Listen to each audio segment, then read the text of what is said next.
पति, क्या तुमने कभी सोचा है कि एक घर में रहकर भी कोई कितनी तरह की जिंदगियां खो देता है? ब्रह्मचारी महल सा घर देखकर ईशा किसी छोटी सी आंखों में आश्चर्य नहीं, बेचैनी झलकती थी। वह कहती है, मां, कितना बड़ा महल है, लगता है यहाँ कोई राजकुमारी रहती होगी। और वही मां, जो कभी उसकी गोद की थाली बनाती थी, आज पूजा की थाली संभाल कर खड़ी है और ईशा बार बार पुकारती है, मां, मां कहाँ गई हो? पर घर में मौन छाया है, लोगों की आटे ऐस, होठों पर राम राम के स्वर ऐस, पर उस ममता की गूंज नहीं। पंडित की आवाज आ रही है, हे कुंज बिहारी जी, ईशा की मां की आत्मा को शांति देना। और ईशा मानती है कि मां यही कहीं है, जिंदासी, पर सब कहते हैं कि वह मर चुकी है। गलियारों में बातें, आरोप और साजिशें आपस में गूंथी जा रही है। घर की बड़ी बूढ़ी औरतें, जो अपने अपने फायदे और प्रतिष्ठा बचाने के लिए दूसरों की जिंदगी पर फैसला सुनाती है, कहती है कि जिसने घर छोड़ा वो बेईमान है, जिसने भागकर स्वातंत्र्य चुना वह परिवार का अपमान है। पर ईशा की आवाज अंदर से उठती है, मेरी मां जिंदा है, और वो अपने होने का सबूत मां की यादों में तलाशती है। वही घर जहां गुलाब सिंह जैसी शक्लें खुद को सबका मालिक समझती है, जहां इज्जत की बात सिर्फ शोर मचाने वालों की जुबान पर है, वहां सच्चाई दबाने की हर कोशिश की जा रही है। गुलाब सिंह का भय इतना व्याप्त है कि लोग बोलने से डरते हैं, और जो खुलकर बोलने की हिम्मत करता है, उसे चुप कराने के लिए गलत तरीके अपनाए जाते हैं। ईशा के लिए न तो स्कूल की पढ़ाई सुरक्षित है और न ही घर का सुकून। लोग उसे देखते हैं जैसे कोई कमजोर कोमल कली, जिस पर हर किसी की नजरें टिकी है, कुछ सहानुभूति से, कुछ सोची समझी छलकपत से। घर में चुटकी, सरला जैसी नौकरानियां हैं, जिन्हें दोष देना आसान है। एक छोटी सी गलती का सर्वाधिक दंड उन्हें ही मिलता है। तुम्हें सजा मिलनी चाहिए, कहते हुए पंडितों के आदेशों और बुजुर्गों के फरमानों की आड़ लेकर परिवार अपनी असलियों को छुपा रहा है।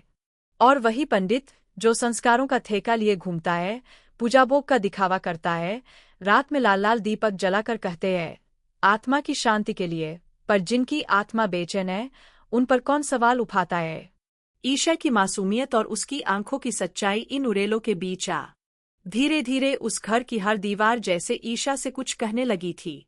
जो दीवारें कभी उसकी मां के हाथों की मेहंदी से सजी थीं, आज उन पर सिर्फ तस्वीरें और तानों की परतें थीं। हर सुबह जब ईशा उठती, उसे लगता जैसे हवा में किसी की सांस मिल रही है, जैसे मां की खुशबू अब भी वही है, बस दिखती नहीं। पंडितों की आवाजें, दादी की सख्ती और पापा के मौन के बीच वह अक्सर खुद से पूछती, क्या सच में मां ने गलती की थी, या उन्हें किसी ने गलत ठहराया? उसके भीतर एक आग थी, जो धीरे धीरे जलती रही, और उसी आग में उसका बचपना रात हो गया। अब वह बच्ची नहीं रही थी, वह सवाल थी, एक ऐसा सवाल जो घर की नींव तक को हिला सकता था। गुलाब सिंह का नाम अब भी पूरे शहर में डर की तरह लिया जाता था। उसकी चाल, उसकी आवाज, उसकी मुस्कान, सब में एक ऐसा जहर था जो लोगों को झुकने पर मजबूर करता। वह जानता था कि डर ही सबसे बड़ा धर्म है। उसके सामने सब झुकते, क्योंकि कोई सच नहीं बोलना चाहता था। लेकिन वही ईशा थी, जो धीरे धीरे उस डर को पहचानने लगी थी।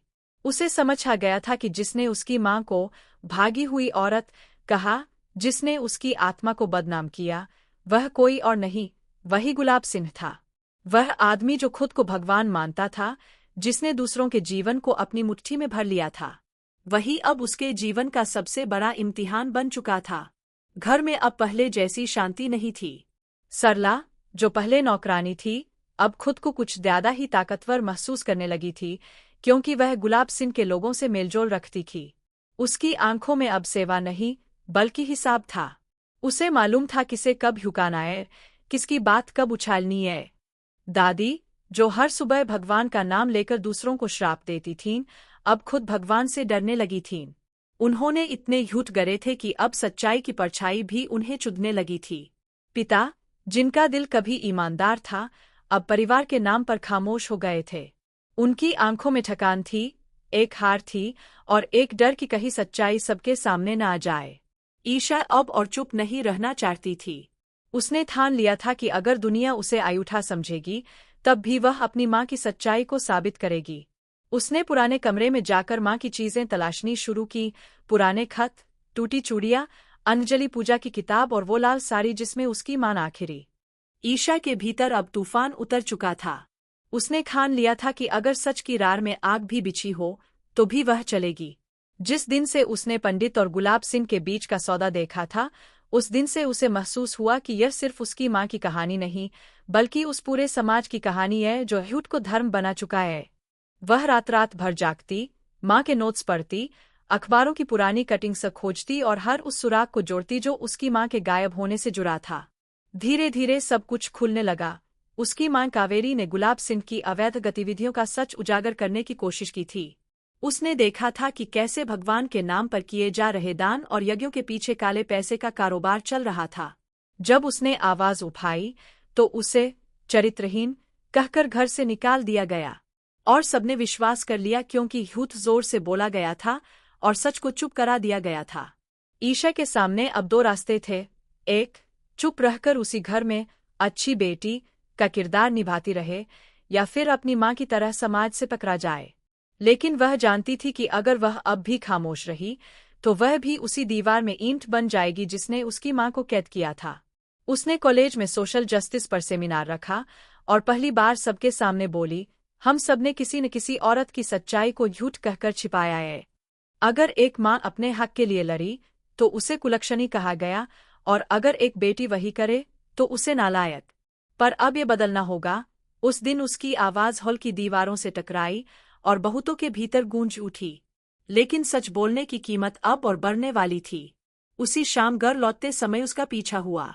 दो बाइक सवारों ने उसे रोका और कहा, तेरी माँ को हमने चुप कराया था, तू भी चुप रह, वरना अगली तस्वीर तेरी होगी। पर ईशा डरने के बजाय सीधी आंखों में देखकर बोली, अगर मेरी माँ को चुप करा पाए तो मुझे भी कोशिश कर लो। और वह वहीं से थाने पहुंच गई। उसने पहली बार अपने पिता का नाम लेकर शिकायत दर्ज कराई और लिखा, मुझे अपने परिवार से नहीं, उनके अयुध से खतरा है। थानेदार ने पहले तो टालने की कोशिश की, लेकिन जब उसने सबूत दिखाए, वो वीडियो, वो फाइलें, वो चिट्ठियां, तो सबकी आंखें खुल गईं। घर में अब खलबली मच गई थी। दादी चीख पड़ी, यह लड़की अपने ही बाप को जेल भेजेगी, पापा। समय बीत चुका था, पर ईशा की जिंदगी अब भी एक मिशन बन चुकी थी। शहर में अब कावेरी फाउंडेशन का नाम हर गली में लिया जाता था। वहां रोज ऐसी औरतें आती जिनकी जिंदगी अयूठे आरोपों, समाज की ठोकरों और परिवार की खामोशी ने कुचल दी थी। ईशा उन्हें देखकर खुद को देखती थी, डर से टूटी पर उम्मीद से जुड़ी। जब भी कोई रोते हुए कहती, दीदी क्या सच में हमारी जिंदगी बदल सकती है, तो ईशा सिर्फ एक बात कहती, सच को कोई नहीं मिटा सकता, बस उसे बोलने की हिम्मत चाहिए। अब वह उस छोटी लड़की से बहुत आगे निकल आई थी जो कभी माँ को पुकारती थी। अब वह खुद किसी की माँ जैसी थी, जो दूसरों के दर्द को अपने कंधों पर उठाती थी। लेकिन उसके भीतर कहीं न कहीं वो बच्ची अब भी जिंदा थी, जो कभी खिड़की से आसमान देखती थी और सोचती थी कि माँ वही ऊपर से देख रही है।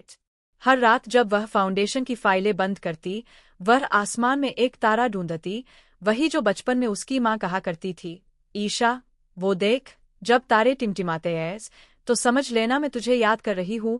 अब वह तारा उसका संबल था, उसका विश्वास। समाज धीरे धीरे बदलने लगा था। कई महिलाएं अब डरना छोड़ चुकी थी। अदालतों में अब कावेरी फाउंडेशन की वकीलें केस लड़ती और कई बार जीतती भी। हर जीत के बाद जब लोग तालियां बजाते तो ईशा को लगता जैसे माँ की आत्मा मुस्कुरा रही हो।